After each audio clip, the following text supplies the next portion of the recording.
હાલો મિત્રો, આજે જો હું હલવો દૂધીનો બનાવું છું, બે દૂધીનો, અને ગણપતિ દાદાની માટે બનાવું છું. તમે જોઈ શકો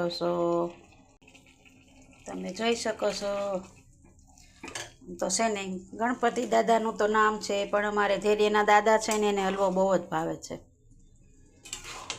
જો દૂધ નાખ્યું, થોડોક માવો નાખ્યો, ઘીથી વઘાર કર્યો, શેકો ઘીથી, થોડા કાજુ બદામ ઉમેરી દઈએ અને પછી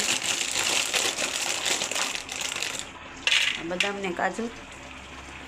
હાલો મિત્રો, અત્યારે હું એમાં થોડોક ફ્રૂટ કલર નાખીશ, એટલે બહુ મસ્ત કલર આવશે એનો હલવાનો.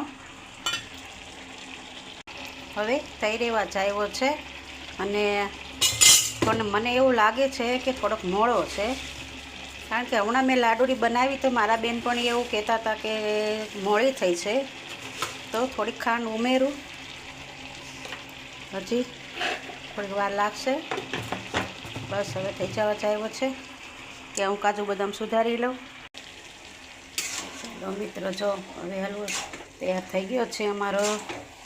થોડીક વાર છે, હવે ત્યાં સુધીમાં આપણે થાળી તૈયાર કરી લઉં. થોડુંક ઘી અંદર નાખી, ચોખ્ખું ઘી, કલર બલર નાખ્યો, મસ્ત થયો ને એમ છે. ત્યારે જેને મિષ્ટાન ભાવતું હશે એને તો મોઢામાં પાણી આવી જતા હશે. ચાલો હવે આપણો હલવો થઈ ગયો છે કમ્પ્લેટ. ઘી છૂટું પડવા માંડ્યું છે માવામાંથી ને બધામાંથી. કલર નાખ્યો એટલે ઓર દેખાવ આવશે. પહેલાં હવે આપણે ભગવાનનું ગણપતિ દાદાનું કાઢી લઈએ.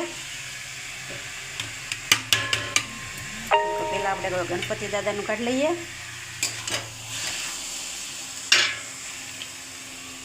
પહેલાં દાદાનું કાઢી લઈએ, અને હવે આપણે થાળીમાં આપણો હાવ કમ્પ્લેટ.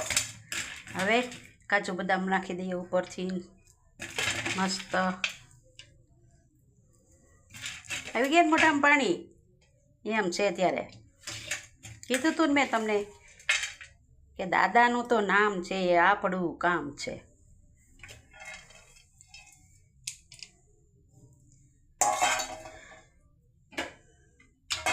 જય સિયારામ, જય સિયારામ, બધાને જય સિયારામ.